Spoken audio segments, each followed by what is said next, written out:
Muay Thai has a deep history, and when it comes to the ring sport we've all come to love, the period between 1980 and 1995, known as the Golden Era, spawned arguably the most talented fighters ever. Names like Dieselnoi, Samart, Jongsanan and Sakmongkol demand almost superhero status. They were highly skilled and incredibly tough. Nostalgists will claim today's fighters couldn't stand with the Golden Era greats, and may even consider this as evidence that the training methods back then were superior too. But what does this mean for your training?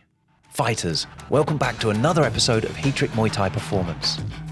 Back in the Golden Era, there was little or no equipment. Sparring and running featured extensively along with pad work and bag work when shared equipment was available. Resistance training consisted of bodyweight exercises or using makeshift free weights such as a concrete-filled bucket.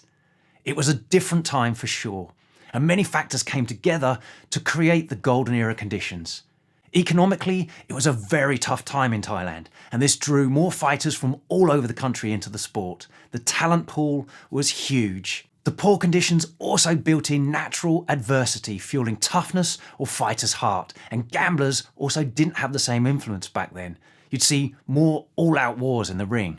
Today, traditional coaches will cling to the old ideal that the training worked well at the time. If it ain't broken, don't fix it. But innovation isn't a dirty word. As a former mechanical design engineer, I understand that innovation is vital. For better or worse, environments and conditions change. What previously worked well stops being so effective and is ultimately surpassed by solutions that better suit the current environment and exploit the advances in technologies and knowledge.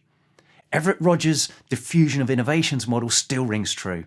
Any new idea is adopted on a bell curve, with the innovators, 2.5% of people, first on the scene. Then, early adopters, the next 13.5% of people, next to exploit the advantages. Followed by the early majority, about 34% of people, just ahead of the average person.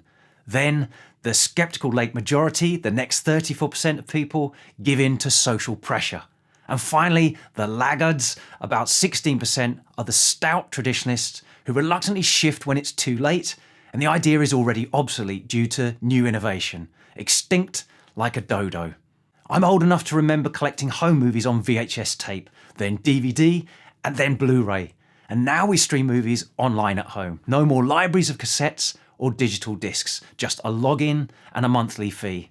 Honestly, I'm still hurting from dumping my VHS copy of Jean-Claude Van Damme's Kickboxer when I moved home. However, an attitude of, if it ain't broke, don't fix it, would see us all with shelves stuffed full of poor quality magnetic media. But taking something that doesn't seem broken and seeing how much more has this thing got leads to better, more efficient solutions that suit today's evolving environment. Muay Thai is a different animal now than it was in the Golden Era. It has to be to stay relevant. Muay Thai has a truly global audience now, and the training influences have exploded too. We are gaining huge advantages from the contribution of so many specialist fields such as sports nutrition, sports psychology, and strength and conditioning.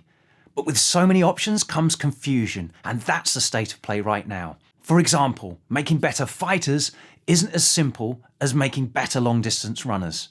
There are more moving parts and complexity. A good aerobic engine is just part of the requirement of a good fighter. You also need strength, power, speed, endurance, mobility, technical and tactical skill, not to mention to contend with year-round competitive season and often with frequent fights.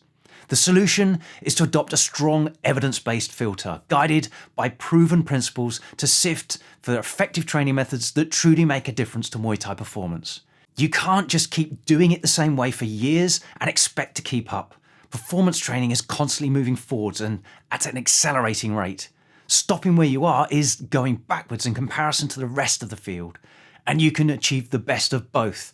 You can respect the traditional and embrace the new. The Fairtex Training Centre, with fighters like Stamp, Ferrari, Sonrak and Dokmai Pa, are taking on the challenge and succeeding against growing international competition. They're taking the best of traditional Muay Thai training methods and supplementing with proven S&C methods to plug the gaps in athletic development.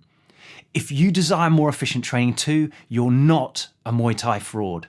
You're less of a laggard than most. And committing earlier will mean you see that advantage for longer. Those golden era fighters would be envious of the opportunities we now have. Don't squander your advantage for the sake of appearing traditional. Samart was a beast in any era, and I'm sure if he could have taken advantage of more efficient training, he would have jumped at the chance to make himself even better than he was. Thanks for listening. If you found this valuable, please like, subscribe, and share with someone else it could help too. Please give the podcast a review or comment below. We'd love to hear from you. As always, you can visit heatrick.com for more Muay Thai performance podcasts, videos, articles, and guides. Catch you next time.